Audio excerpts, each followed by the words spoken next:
నవ్వమ్మ తీయగా కొమ్మ ఒళ్ళో పున్నగ పువ్వలే నవ్వమ్మ హరి విల్లుగా నవ్వుతూ ఉంటే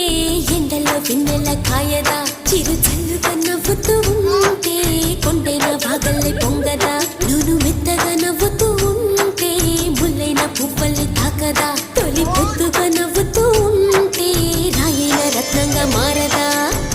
హాయిగా అమ్మ ఒళ్ళో చిన్నారి పాపల్లే నవ్వమ్మ తీయగా కొమ్మ ఒళ్ళో పున్నగ పువ్వలే నవ్వమ్మ